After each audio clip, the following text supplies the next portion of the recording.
Brenna here. I am here with some notes today to talk to you a little bit about a practice that I find myself doing at the beginning of the year for manifesting for the rest of the year, and to really just help myself develop a pattern that I'm coming back to my practice, manifesting and releasing on a regular basis.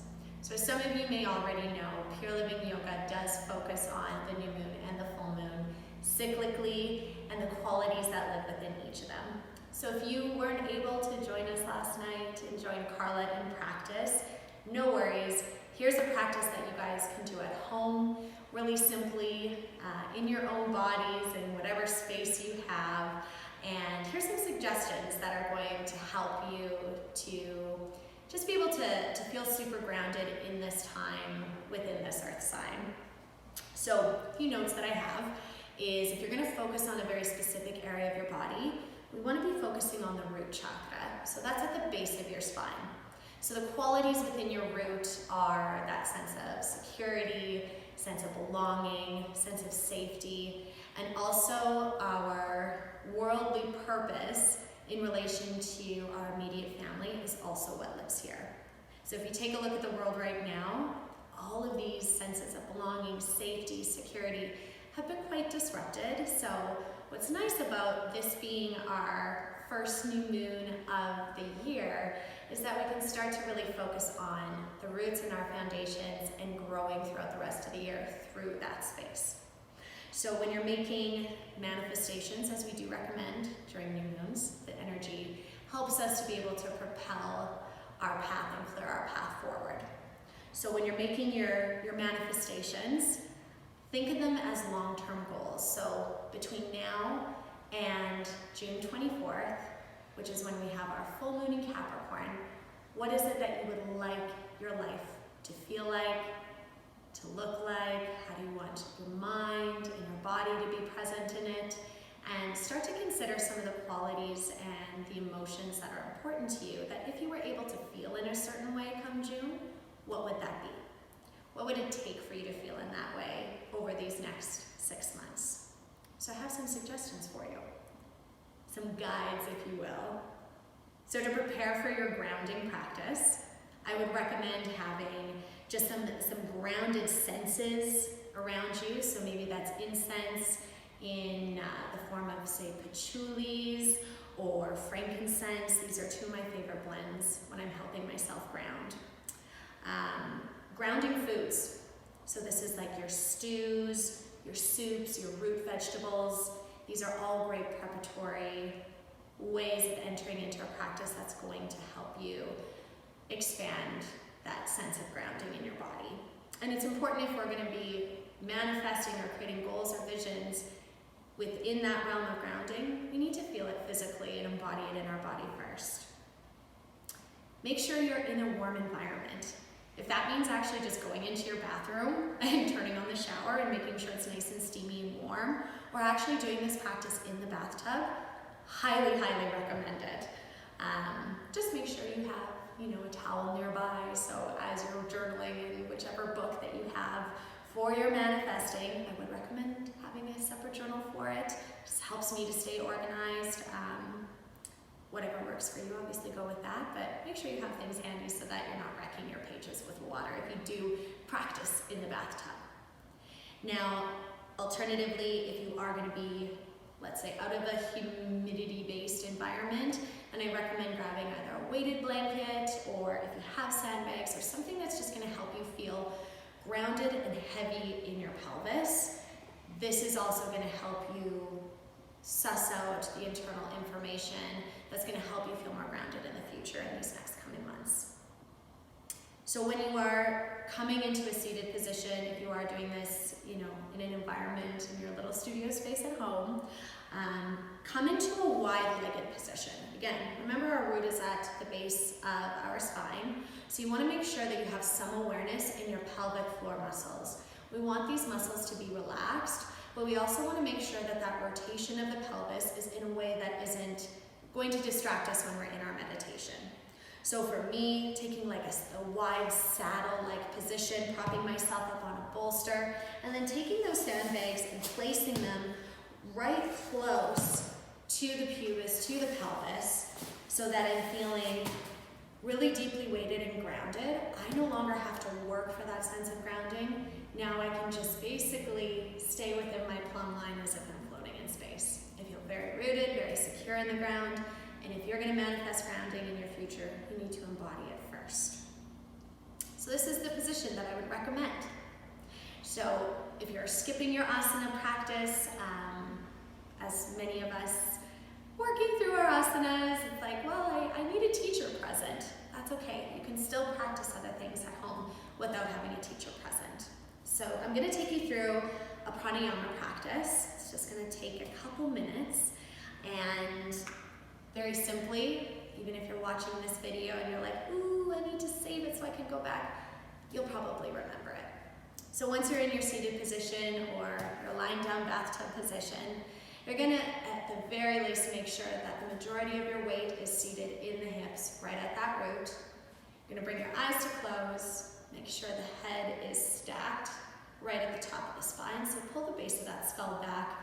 That way we're not collapsing in the front body as we're breathing, but we're staying open and strong. I recommend palms facing down, helps you to feel that sense of internal protection, whereas when you send your palms outwards, this oftentimes just invites more energy in. So if you're looking to focus on yourself more, go a little bit deeper inside, flip those palms down. Now from this position, take a full exhale out of the mouth or out of the nose, completely releasing, but not so much that the body starts to collapse forward. So gently releasing your breath. Take a deep inhale in through your nose for the count of 1, 2, 3. See if there's any more space to sip some more air in at the top. And then we're going to exhale for double the count. On your exhale, make sure your pelvic floor is relaxed. Then exhale for 6, 5, 4, 3, 2, 1. Let's take 2 more rounds together. Inhale for 1, 2, 3. Notice your pelvic floor as it starts to activate. Try and keep it soft. And then release. 6, 5, 4, 3, 2, 1. Inhale for the count of 1, 2, 3. Now pausing at the top, notice if the first 3 rounds of breath have been sitting somewhere in the upper 3 ribs. Try and send your inhales filling from the belly first. This way you feel that expansion as you draw all the way up, and you might find more space to inhale in at the top. Then on your exhale, exhale for 6. Pull the ribs in towards one another and down the front of the belly, that way making sure that all of that breath is out of the bottom of the lungs. And at this point, you should be finished your 6 counts at the bottom. Releasing empty, make sure not to collapse the shoulders forward. Now, whatever pace of breath speaks to you, maybe inhaling for 2, exhaling for 4. Continue to do that, but let's pay more attention now to where the breath is entering and exiting the body. Now, naturally, you might be thinking, well, Brenna, it can only enter through my nose and into my lungs, as that's how breathing works. But in your mind, you can actually imagine yourself increasing oxygen in certain areas of your body so it feels like you're breathing into specific areas. This is how we release tension or draw awareness and proprioception in the body.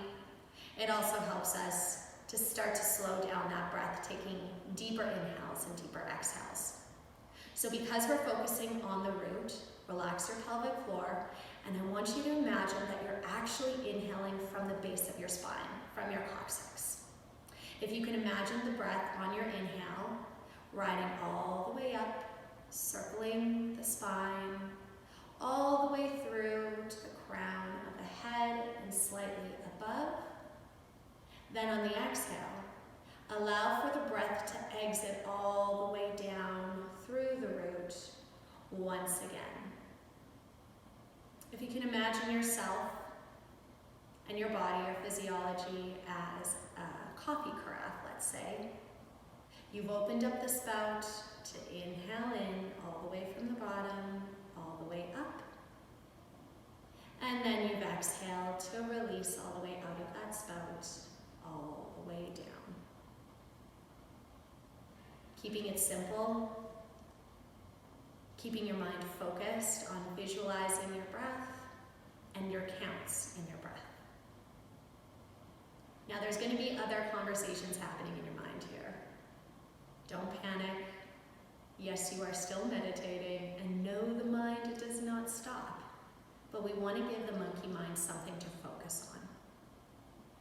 So your goal here is to continue breathing in this manner for as long as it takes for you to feel present in your body.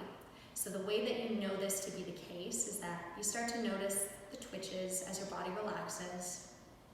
You feel a really strong connection with what your pelvic floor is doing. It's a very subtle stabilizer in the body. So once you notice the activation, the relaxation, you're probably quite present in your physical form. Then check in, is your mind dancing out of the room? Is it distracted with something? You want to be fully present and aware of what you're counting, the quality and sensation of your inhales. And then once you feel like, hey, I'm fully present in my body, I know how I feel, my mind feels focused and spacious enough, I don't feel pulled in a different direction. And now I feel like I can ask myself the hard questions of grounding and manifesting from a clear space. So take this breathing exercise for as long as it takes. Sometimes we can drop down really, really quickly, especially when we're using the energy of the moons to help us out. Sometimes it just takes some time to just be okay with being in the moment. So once the brain starts to slow down, you become very aware of your intuition, and you can hear yourself speak to yourself again, and you're aware of your body, and you feel, at the very least spacious and calm. Now this is where your journal prompts come in. This is what I do for my practice, and I do this at the top of the new year, the calendar new year, not the zodiac new year. But I really want to focus on manifesting for the rest of the year at this point. So I like to use a deck of cards when I'm doing this. However, whatever it is that you want to practice, just free flow journaling is also very effective. So these are the categories that I'm going to recommend for you to focus into over these next 6 months.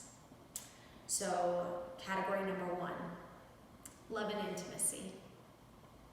Category number 2, financial freedom.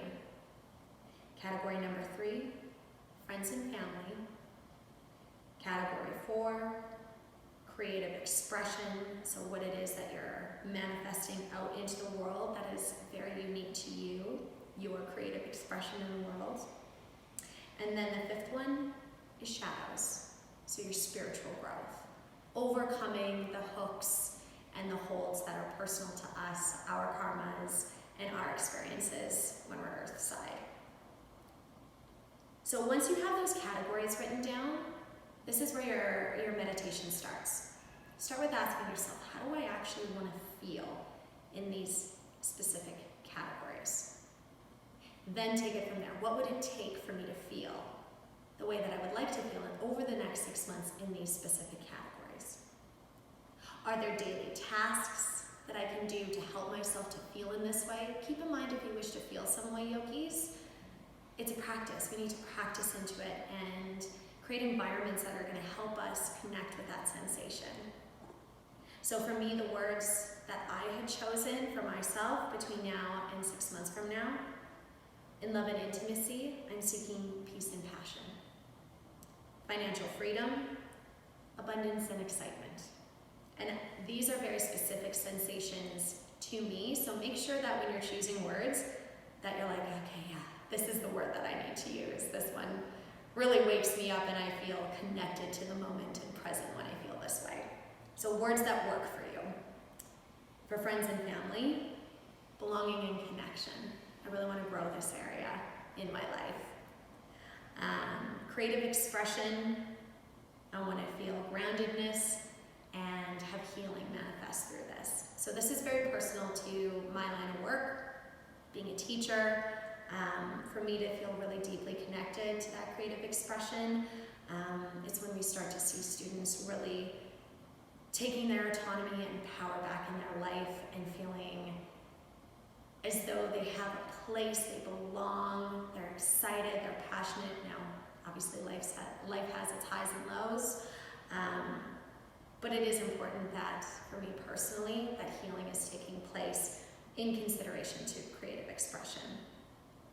And then lastly, when I look at my shadows and my hooks and my spiritual growth, in this area I want to feel freedom and happiness. So figure out the words that work for you. Maybe these 5 categories don't speak to you, maybe you have some other ones, but the beauty of a Capricorn new moon is that it's very realistic, it's very pragmatic, it's very grounded. And so using words, using experiences, and almost making it into like a spreadsheet, if you will, like I like to call it, A-type it, friends. This will make it so much more effective for you. Please reach out with any questions, any suggestions, any ideas. We'd love to share them with our community. If you have anything that is working for you or any practices that you found has worked over yesterday or today, then please share them with us. Enjoy your new moon, yogis. We'll see you soon.